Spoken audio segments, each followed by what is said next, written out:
추수감사절입니다. 한 해를 돌아보면서 우리의 삶 속에 감사할 조건을 헤아려 보는 그런 시간이죠. 우리가 농부가 아니어도 우리의 직장에서, 우리의 가정에서, 우리의 일상 속에서 하나님이 함께 하셨습니다, 하나님의 은혜였습니다, 하나님이 도와주셨습니다 라고 고백하고 감사하는 날이죠. 여러분, 성경을 보시면서 우리가 하나님을 만날 때 사실은 우리의 마음이 닫혀서 하나님을 모르고 살아갑니다. 그리스도 예수께서 오셔서 하늘의 비밀을 우리에게 풀어주십니다. 땅에서 난 자가 아니고 하늘에서 난 자이신 그리스도께서 이제 하늘의 비밀을 우리에게 열어주시면서 하나님과 우리 사이를 연결시켜주는 십자가의 은총을 허락해 주신 거죠. 창세기 1장 1절을 여러분이 접할 때 태초에 하나님이 천지를 창조하시니라. 사실 이 천지 창조가 믿어지면 성경 모든 것이 다 믿어집니다. 하나님의 전능하심을 인정해 드린, 그럼 자, 하나님이 창조하셨습니다라는 것을 우리 잊고 살아가는 우리에게 말씀을 통해서 하나님이 창조주라고 말하고 그리스도 예수를 통해서 하나님과 우리가 연결되는 고리를 열어주시는 거죠. 그럼 하나님이 창조주입니다. 그 속에는 하나님은 주인입니다, 이런 고백입니다. 그리고 모든 것에 하나님이 왕입니다. 그러니까 하나님이 왕이시고 하나님이 다스립니다, 통치자이십니다. 그래서 피조물인 우리는 그 하나님께 순종하고 사는 것이 마땅합니다, 이런 의미가 담겨 있죠. 그런데 성경은 우리에게 타락한 인간을 소개하는 거죠. 그럼 성경이 말하는 타락을 우린 죄라고 말할 때 죄가 뭐냐? 창조주 하나님을 인정하지 않다 보니까 하나님이 주인이 아니고 내가 주인이 되는 겁니다. 내가 주인이 되니까 하나님의 말씀에 관심이 없고 하늘에 대해서 아예 무관심하게 됩니다. 그리고 당연히 하나님을 인정하지 않으니까 순종이 아닌 불순종으로 나아가는 거죠. 그런데 예수님이 오셔서 그걸 회복시켜 주시는 겁니다. 죄 문제를 해결하고 성령이 우리 마음을 타치하심으로 예수를 믿고 하나님과의 관계가 회복되는 길을 열었다. 성경은 이게 진리라고 말하죠. 창조주를 기억하라, 죄에서 돌아서라, 주 예수를 믿어 하나님을 만나고 사는 것, 그것이 인생의 도리다, 복이다, 이렇게 말합니다. 그러면서 하나님을 다시 우리 이렇게 소개합니다. 통치자일 뿐만 아니라 하나님은 우리의 모든 것을 공급해 주시는 그런 하나님이라고 우리에게 소개를 합니다. 하나님이 공급하시는 것을 인정한다면, 자, 우리에게 나타나는 것은 그것을 인정하는 마음이 감사로 나오는 거죠. 하나님이 하셨습니다. 왕이신 하나님이 다스리게 순종하는 길이 내가 가야 할 길인 것을 알았습니다. 그리고 모든 것을 공급하신 하나님을, 그 은혜를 헤아리니까 내게 있는 것으로 감사함이 마땅합니다. 이런 깨달음을 허락해 주시는 거죠. 빌립보서 4장 6절 7절에 있는 말씀은 여러분 이미 잘 알고 있는 말씀, 암송하신 분도 많이 있을 텐데요. 빌립보서 4장 6절 7절입니다. 아무것도 염려하지 말고 다만 모든 일에 기도와 간구로 너희 구할 것을 감사함으로 하나님께 아뢰라. 그리하면 모든 지각에 뛰어난 하나님의 평강이 그리스도 예수 안에서 너희 마음과 생각을 지키시리라, 이렇게 말합니다. 염려하지 말라, 이 말을 감사와 함께 가져옵니다. 염려도 감사도 우리 마음 안에 있는데, 여러분, 저와 여러분이 이렇게 여기서 질서 있게 앉아 있고 서 있는 것도 사실은 보이지 않는 중력이 작용하고 있기 때문에 가능합니다. 만약 이곳이 중력이 없다면 우리는 어찌 될까요? 아마 붕붕 떠다니겠죠. 달나라에 가 있는 그 우주인들이 보는 영상을 보시면서 중력이 없기 때문에 그냥 떠다니는 거예요. 근데 보이지 않는데 우리 가운데 중력이 역사하고 있다는 사실을 부인할 사람 아무도 없습니다. 근데 성경은, 바울은 빌립보서 4장 6절에서 이렇게 말하는 거죠. 우리 마음 안에 염려가 있고 감사가 있다는 겁니다. 우리가 그것을 인정하든 안 하든 우리 마음속에 보이지 않는 우리 마음 안에 감사가 존재하고 염려가 존재하는데, 염려는 부정적인 생각이고 감사는 긍정적인 생각이라는 거죠. 그래서 감사하라. 고린도전서 4장 7절에서 바울은 또 이렇게 말합니다. 감사를 말하면서 고린도전서 4장 7절에 있는 말씀입니다. 누가 너를 남달리 구별하였느냐? 내게 있는 것 중에 받지 아니한 것이 무엇이냐? 네가 받았은즉 아닌 것 같이 자랑하느냐? 이게 무슨 말일까요? 여러분, 감사절입니다. 감사하자 그러면 감사가 뭐죠? 사전으로 말하면 감사는 이렇게 나옵니다. 지난날 받은 은혜를 고마워하는 마음이라고 우리 국어사전은 소개를 하고 있습니다. 과거에 지금까지 오면서 뭔가 받은 게 있어요. 누군가한테 은혜를 입었어요. 그걸 고마워하는 마음, 전달하는 마음, 이렇게 말하는데, 성경이 말하는 감사는 이렇게 말을 합니다. 오늘 고린도서 4장 7절에 있는 것처럼 사실은 너희가 갖고 있는 모든 거 하나님께 받은 것이야, 이렇게 말합니다. 그런데 고린도 교회가 참 은사가 많은 교회거든요. 그러면 하나님의 은사가 많으면 그 교회가 얼마나 은혜롭겠어요. 하나 되어 부흥해야 되는데 은사가 넘치는 교회에 분란이 많은 거예요. 파랑이 일어나는 거예요. 그래서 바울이 그렇게 말하는 겁니다. 야, 너희들이 지금 갖고 있는 그 은사 중에, 아니 너희들이 갖고 있는 그 모든 것 중에 하나님이 안 주신 게 뭐가 있냐 이거예요. 그런데 왜 받지 않은 것처럼, 너희가 잘나서, 너희가 똑똑해서, 너희가 뭔가 갖고 있는 것처럼 왜 스스로 자랑하느냐? 하나님이 주신 것을 받았다면 자랑할 게 아니라, 교만할 게 아니라 하나님을 드러내고 하나님의 영광을 위하여 하나님의 이름을 드러내며 감사해야 될 텐데, 그게 아니고 받은 은사로 내가 크다, 네가 크다, 아니면 내 은사가 좋다, 이런 식으로 서로 자랑하였다는 것을 보고 책망하는 겁니다. 그러니까 하나님께 받았습니다, 이걸 고백하는 거예요. 성경은 우리에게 감사를 그렇게 소개하는 거죠. 하나님이 주셨습니다, 하나님께 받았습니다. 그래서 그걸 감사하는 겁니다. 그러면 감사하지 못하면 어떤 의미가 생길까요? 피의식이 와요. 없는 것만 보이는 거죠. 그래서 이렇게 말하는 겁니다. 아무것도 받은 게 없다는 거예요. 받은 것이 안 보여요. 그렇게 나아가는 거죠. 여러분, 감사가 과거와 연관이 돼 있잖아요. 뭔가 은혜를, 뭔가 받은 게 있어요.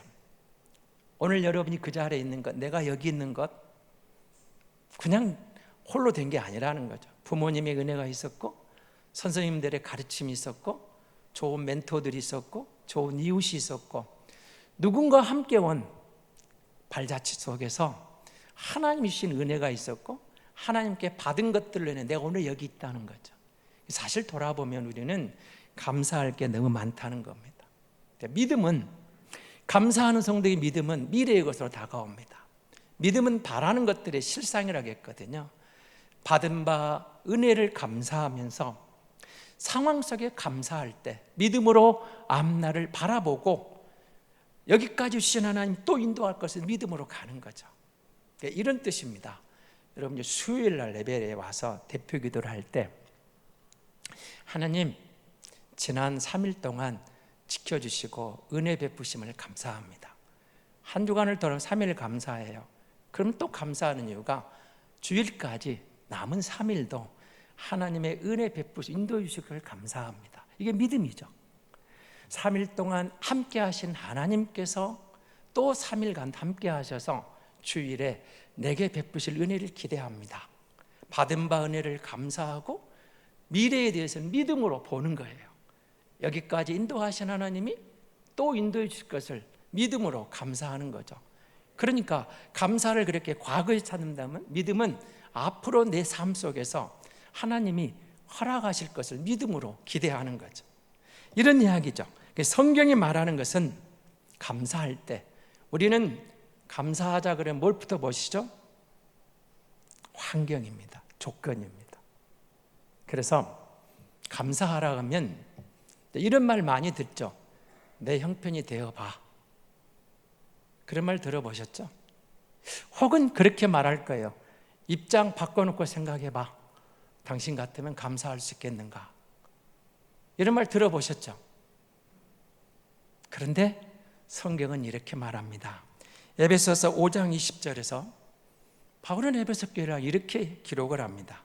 범사에 우리 주 예수 그리스도의 이름으로 항상 아버지 하나님께 감사하며, 여기에 두 단어가 주목에 보셔야 됩니다.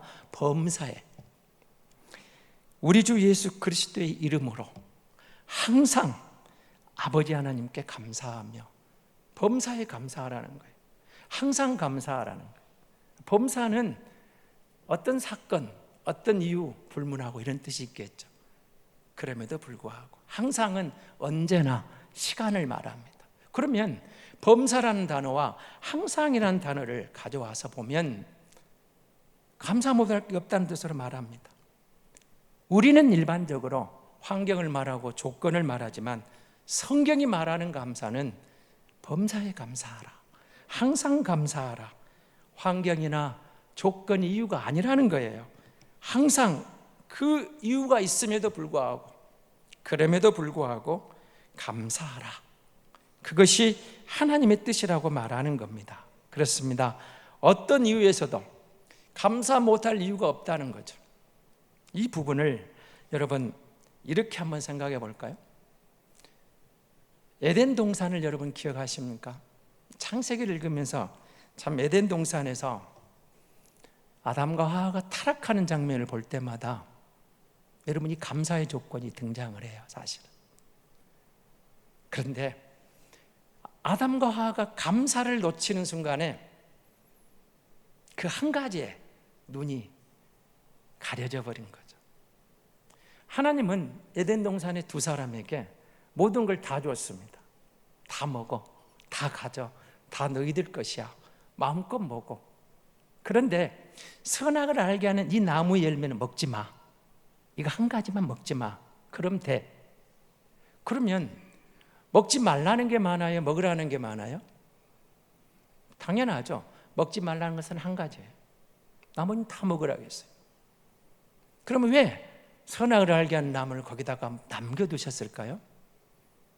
이 모든 것을 주인이 있다, 만든 분이 있다, 이걸 먹지 말라고 너희에게 주신 그 하나님을 생각하고 주인을 생각함으로 이 한 가지를 그 마음으로 나머지 모든 것을 먹고 누리는 자유를 주신 그분에게 감사하면, 한 가지 내가 갖지 못하는 그것 때문에 불평하고 원망하는 게 아니고 모든 것을 허락하신 하나님이 감사의 조건으로 다가오는 거죠. 하나님 감사합니다. 다 주셨네요. 모든 것을 주셨네요. 이 선악을 알게 한 이 나무 열매는 내가 안 먹음으로, 순종함으로 하나님이 창조주인 것을, 주인인 것을 고백합니다. 그리고 주신 것들에게 너무 감사합니다. 이런 생각이 오는 거죠. 여러분, 돈이 일만하게 뿌리라고 말을 하면 그 말을 들을 때마다 돈이 악한가?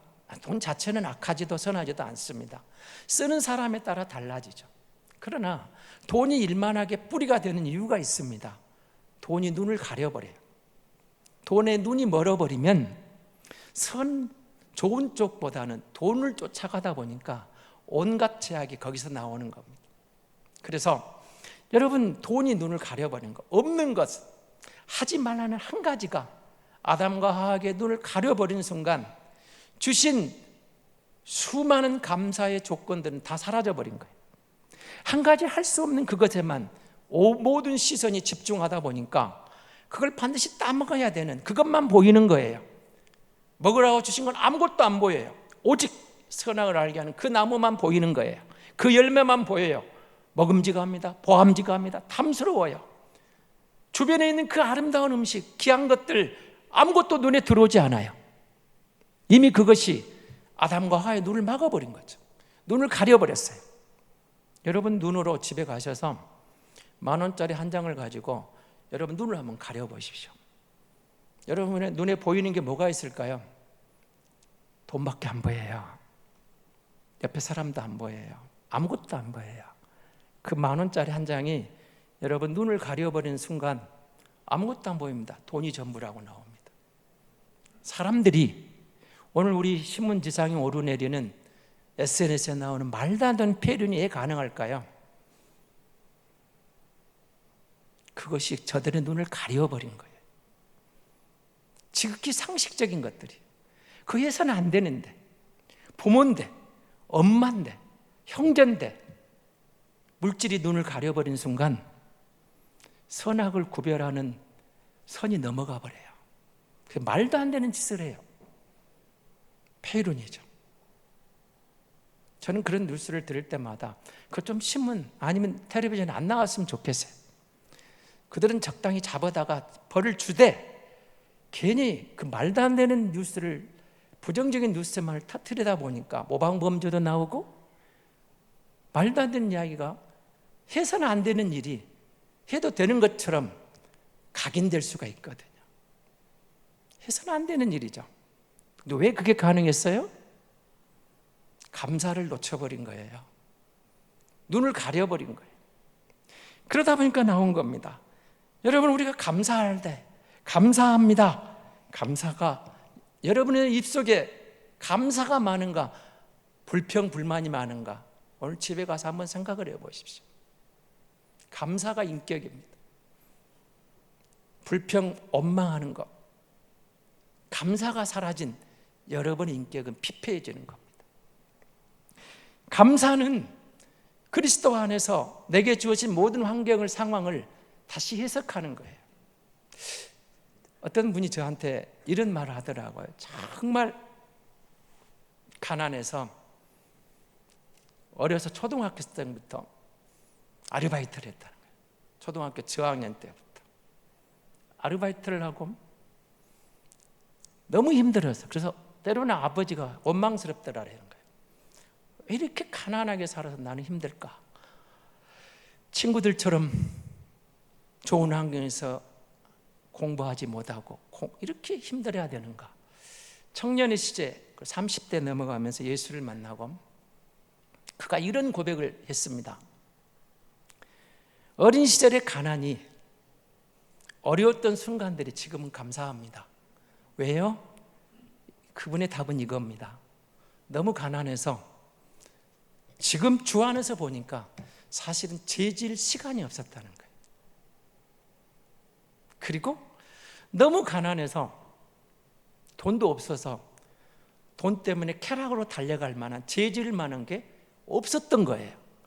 돌아보니까 하나님의 은혜를 회복하고 예수 믿고 보니까 그 가난했던 순간이, 어려웠던 것들이 나를 죄를 짓지 않는 길로 인도해 주시는 하나의 방편이었던 거예요. 그래서 주 안에서 다시 돌아보면서 재해석을 하는 거예요. 그때는 힘들었는데, 어려워서 불편했는데, 지금 와서 보니까 하나님, 내가 그때 범죄하지 않고 타락하지 않고 열심히 먹고 살라고 노력하느라고 정신이 없어서 죄 짓지 않고 여기까지 온 것 감사합니다.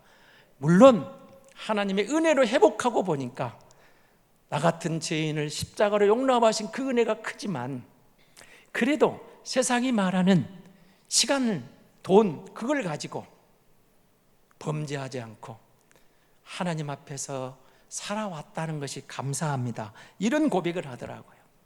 그러니까 여러분, 해석을 잘하면 된다고 그랬죠. 모든 것이 어렵고 불평 순간에도 주 안에서 다시 보십시오. 예수 안에서 믿음으로 해석하면 그것도 감사의 조건이 될 수 있습니다. 그리고 하나님은 정말 우리가 주 안에서 주를 바라볼 때 말씀 가운데 새로운 깨달음을 주십니다. 힘들었지, 어려웠지. 그런데 돌아보니까 그것이 주 안에서 감사의 제목이 되더라는 거예요. 새로운 해석이 되는 것입니다. 하나님 앞에서 우리가 감사하지 못하는 이유는 간단합니다. 받았다는 사실을 놓치기 때문에 그래요. 모든 것이 하나님께서 주신 겁니다. 우리가 태어날 때 적신으로 태어났다, 빈몸으로 왔다, 다 알고 있죠. 그럼 지금 우리가 갖고 있는 것들은 뭐죠? 받은 것입니다. 하나님이 주신 거요. 내가 열심히 땀 흘리고 수고하고 봉사했지만, 노력했지만 사실은 하나님이 주신 것들이에요. 아무것도 없던 나에게 하나님이 이만큼 채워주셨어요. 돈 없다고 힘들어해도 그래도 암 굶고 살아왔잖아요. 그래서 살고 있잖아요. 남들처럼 설령 화려하지 못할지는 몰라도 그래도 벌거벗고 사는 게 아니고 뭔가 입을 옷이 있잖아요. 하나님이 주신 것들이 있었어요. 받은 것을 생각하면 범사에 감사하라, 항상 감사란 말이 이제는 내게 다가오는 거죠.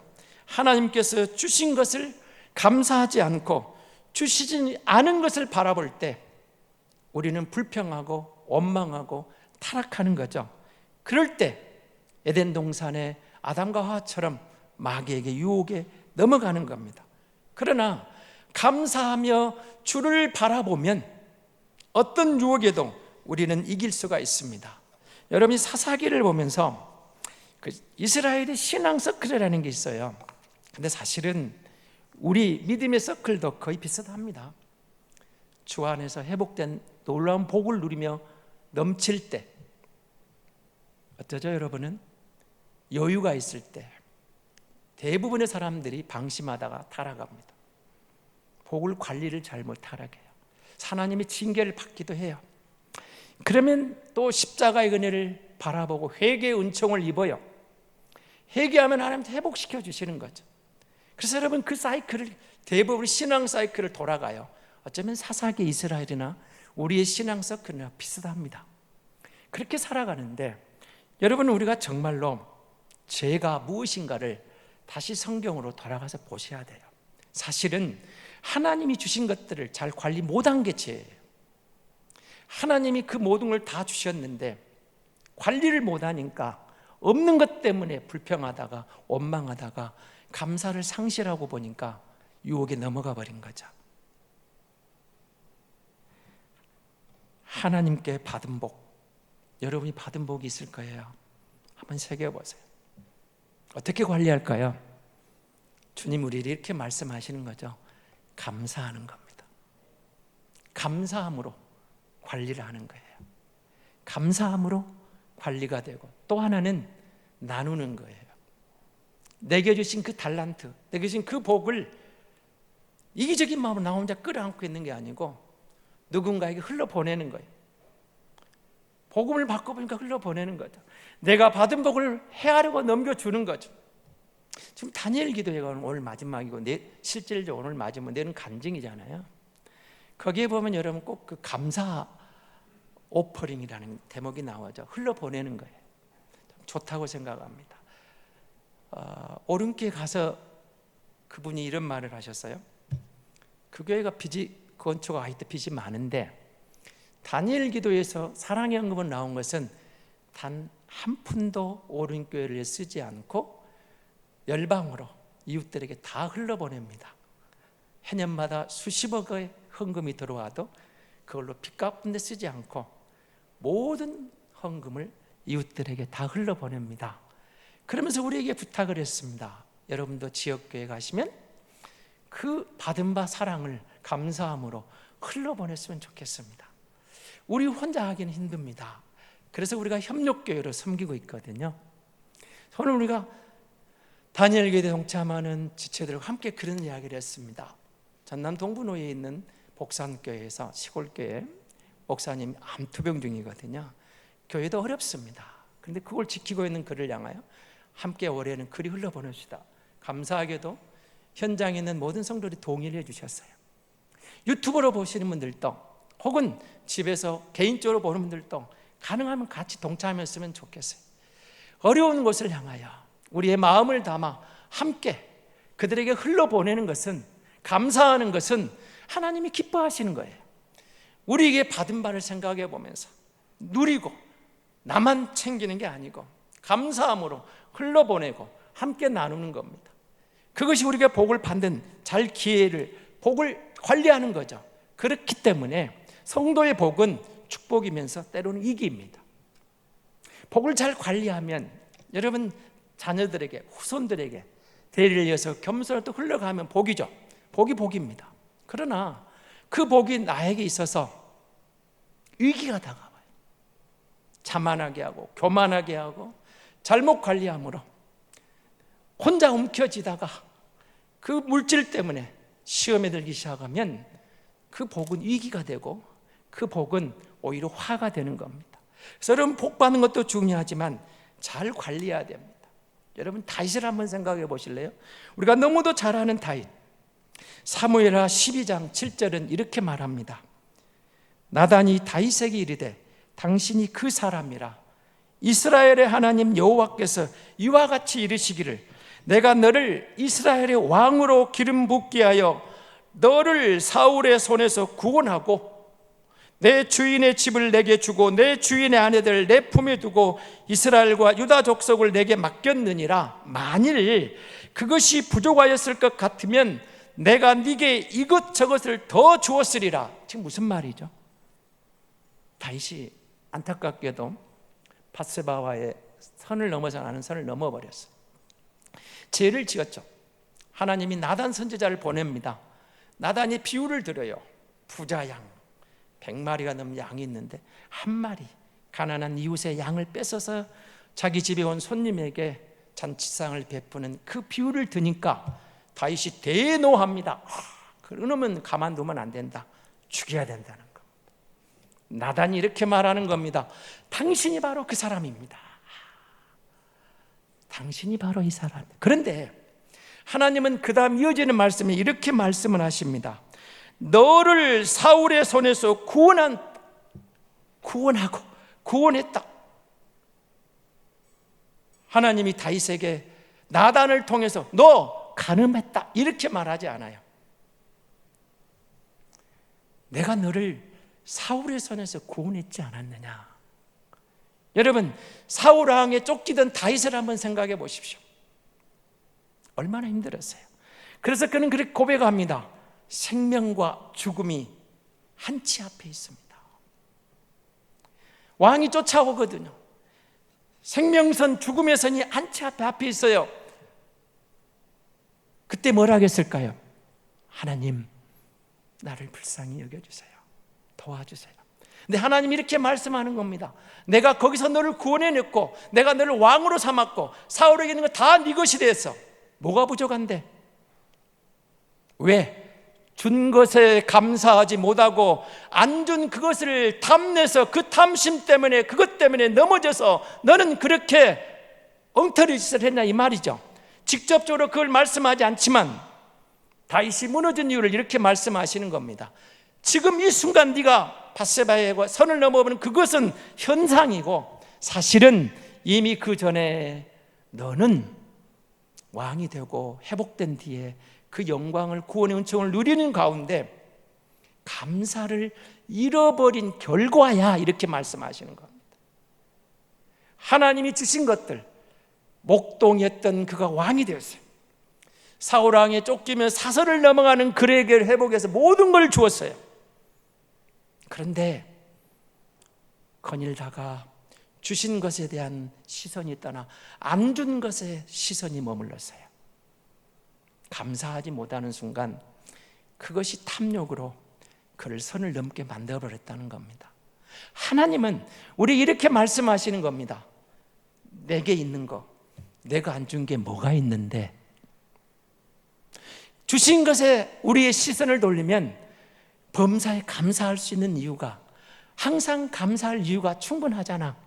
그런데 우리의 본성이 안 주신 것을 향하여 눈을 돌리게 하고 불평하고 원망하고 그것 때문에 좌절하게 만든다는 거죠.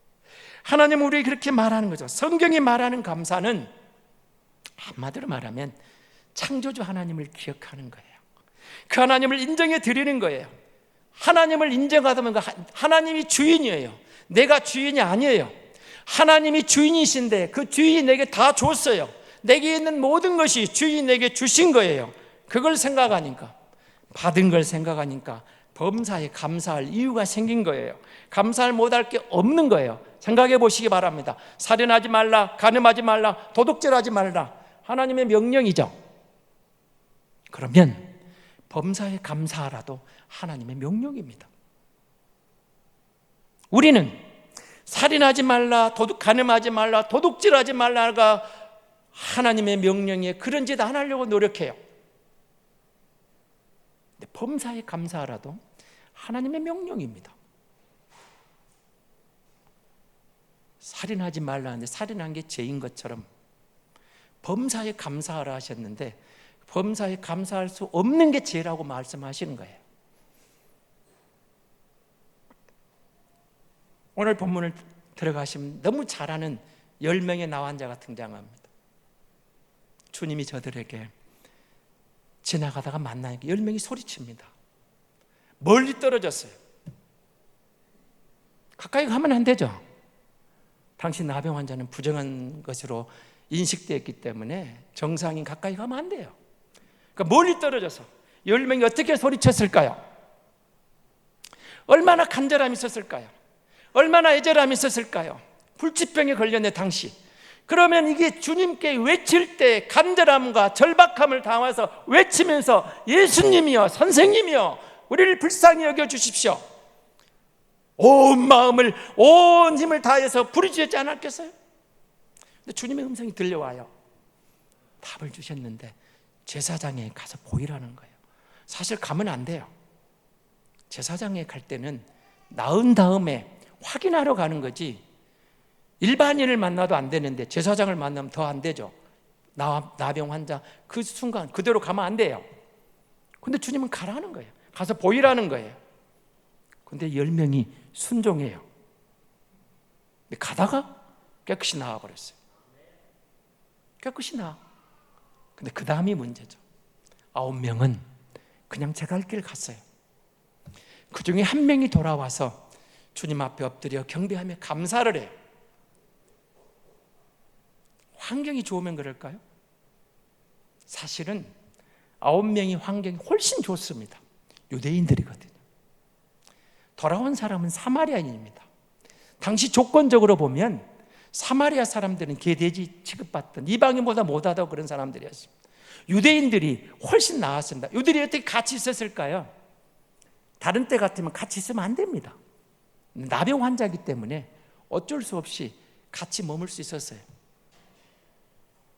그런데 10명이 다 깨끗이 나았어요. 9명은 환경이 더 좋고 여건이 좋은 9명은 제가 갈 길 갔어요. 근데 더 안 좋은 멸시받고 천대받은 사마리아인은 길을 돌이켜 주께로 돌아와 엎드려 경배하며 감사하는 거예요. 고쳐주셔서 감사합니다. 어떻게 할까요? 사실은 내가 스스로 된 게 아니고 제사장이 고쳐준 게 아니고 내가 없으면 약 먹고 고친 게 아니고 당신 말에 순종했더니 하나님이 나를 고치셨습니다. 인정했더니 그 은혜가 너무 고마워서 감사해서 하나님 감사합니다. 엎드리며 감사하는 거예요. 똑같은 은혜를 줘도 똑같은 역사가 일어나도 9명은 저 갈 길 그냥 갔지만 1명은 감사했어요. 여러분이 감사한다는 것은 경쟁력이 그렇게 세요. 10명 중에 9명은 자기 길 갔어요. 1명만 돌아왔어요. 감사합니까? 여러분은 10명 중에 1명이요 경쟁률을 뚫고 감사하는 사람입니다. 불평하고 원망하는 사람이 아니라는 거죠. 감사할 조건이 문제가 아니었습니다. 환경이 문제가 아니었습니다. 하나님이 말씀하시니 내게 이 치유의 은총이 왔습니다. 인정해 드리니까 감사가 나온 거죠. 애면당하는 사마리아인이 돌아왔습니다. 여러분, 우리가 정말 좋은 조건에서 자라면 항상 감사할까요? 사실은 그렇지 않은 것 같습니다. 좋은 부모 밑에 자라면 항상 감사하는 자녀만 나올까요? 우리는 뉴스를 보면서 그렇지 않은 것 같아요. 정말 어려운 가정에 자라는 자녀들이지만 부모에게 감사하면서 선한 영향을 끼치는 멋진 자녀들이 많습니다. 근데 정말 좋은 환경에 자랐지만 오히려 더 타락하고 악한 영향을 끼치는 자식들도 얼마든지 있습니다. 감사란 하나님께서 베풀어 주신 은혜를 기억하는 겁니다. 그리고 하나님을 기억하는 것이 곧 하나님께 감사하는 것입니다. 하나님을 기억한다는 것은 하나님께서 나에게 베푸신 은혜를 기억하는 겁니다.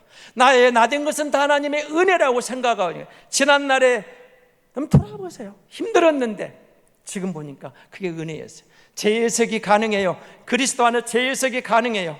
그게 감사가 되었어요. 하나님의 은혜를 기억함으로 감사가 나오고, 감사함으로 또 하나님의 은혜로 다음 길이 열릴 것을 보는 거죠. 사랑하는 성도 여러분, 한 해를 돌아오며 감사할 것을 찾아보시고, 내 인생의 삶을 돌아오며 감사할 것을 찾아보시고, 무엇보다도 창조주 하나님, 그가 나의 하나님, 나의 주인, 나의 왕, 나의 통치자, 아니 나의 모든 것을 공급해 주시는 공급자라는 사실을 기억해 보십시오. 감사 못할 것이 아무것도 없을 것입니다. 하나님의 은혜를 기억함으로, 감사함으로 열매 맺는 복된 삶이 되시기를 바랍니다.